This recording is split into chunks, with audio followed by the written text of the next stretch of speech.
सविता देव ने भी टीएमसी से इस्तीफा दे दिया और उसके बाद मुलाकात करी है उन्होंने हेमंता बिस्वा शर्मा से।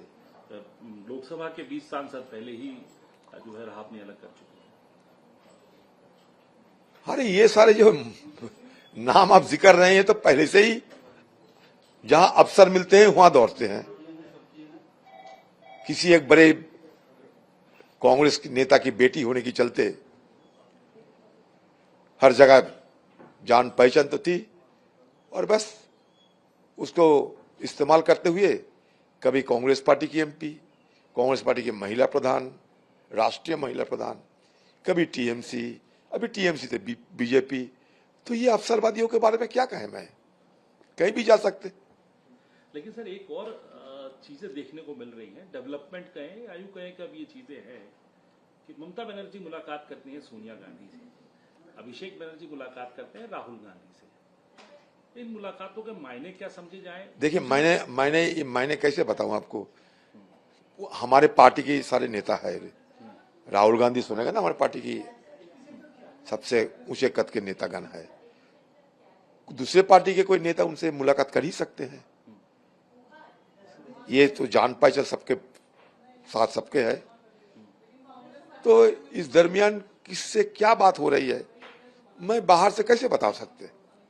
मैं ज्योतिष नहीं हूं ना। तो ये आप जैसे ये मतलब नैरेटिव बनाते हैं कि मर्जर हुआ, ये हो रहा है, ये मर्जर है या कुछ है मुझे जानकारी नहीं है।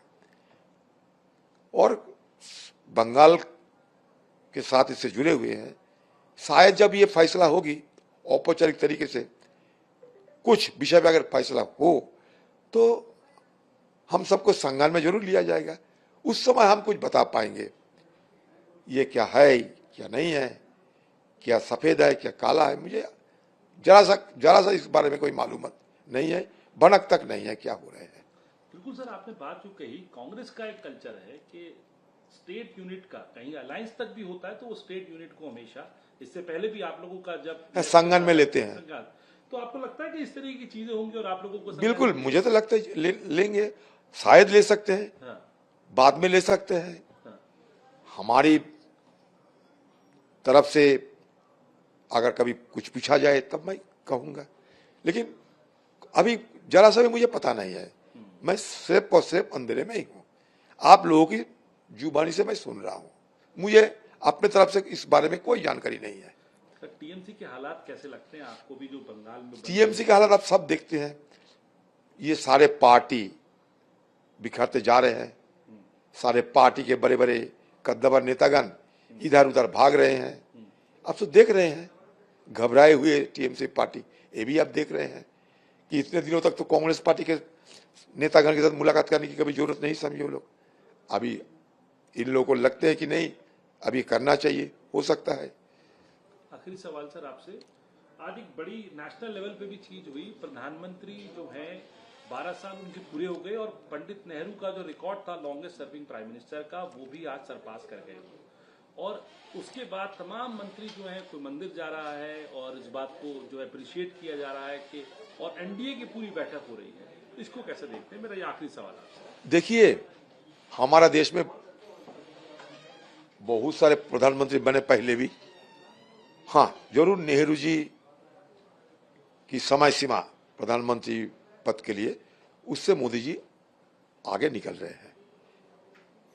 आपको शायद ये भी जानकारी होगी प्रधानमंत्री जवाहरलाल नेहरू भी, प्रधानमंत्री रहते हुए उनकी मौत हो गई थी। तो इसलिए आगे बढ़ने की मौका उन्हें नहीं मिले थे। हमारे आज के प्रधानमंत्री स्वस्थ है और मैं ये भी कामना करूंगा स्वस्थ रहे, मजबूत रहे और उनका आयु बढ़ते जाए।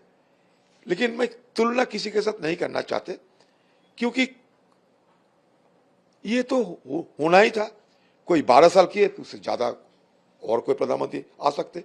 इंदिरा गांधी भी लंबी साल तक उन्होंने भी प्रधानमंत्री रही, लेकिन वो बीच में मतलब हारे फिर जीते, तो उसका भी लंबी समय काल बिताए प्रधानमंत्री पद को गरिमामय करते हुए। तो इसमें इतना मतलब इसमें नई कुछ नहीं है, मुझे ये लगता है। हम तो चाहेंगे कि और मोदी जी की आयु की वृद्धि हो और प्रधानमंत्री बन के रहे, तो अलग बात है। लेकिन नेहरू जी के साथ तुलना करके हुए किसी को छोटा या किसी को बड़ा करना मुझे मुनासिब नहीं लगता। कार्यकाल कैसा लगता है आपको इन 12 साल? बहुत सारे सवाल है।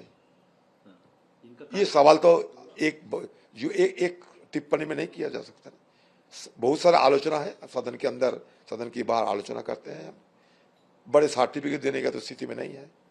प्रधानमंत्री है, ठीक है, 12 साल गुजर चुके हैं, लेकिन प्रधानमंत्री होने के नाते देश को कैसे क्या किया, वो तो बहुत सारे सवालों में भरे हुए हैं। वो तो बात की बात होगी। কি রে, তোর বেশ র্যাশ হয়েছে দেখছি। হ্যাঁ রে, কি করব বলতো, র্যাশগুলো কিছুতেই কমছে না। অনেক কিছু ইউজ করলাম তবুও কমছে না। আমার মনে হয় তোকে কোনো একজন ভালো ডার্মাটোলজিস্টের কাছে দেখানো উচিত। তুই ঠিক বলেছিস, কিন্তু কোনো ভালো ডার্মাটোলজিস্ট থাকলে একটু সাজেস্ট কর না প্লিজ। এই তোর তো একবার র্যাশ হয়েছিল না, তুই কোথায় দেখিয়েছিলিস? তুই একবার গৌরীদেবী হসপিটালসে দেখাতে পারিস, ওখানে ভালো এক্সপিরিয়েন্স ডার্মাটোলজিস্ট আছে। আমারও সেম প্রবলেম হয়েছিল, এখন ওখানে ট্রিটমেন্ট নিয়ে আমি এখন ঠিক আছি।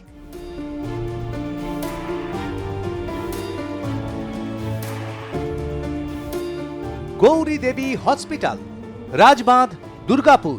যোগাযোগ 8001003333, 8001113333।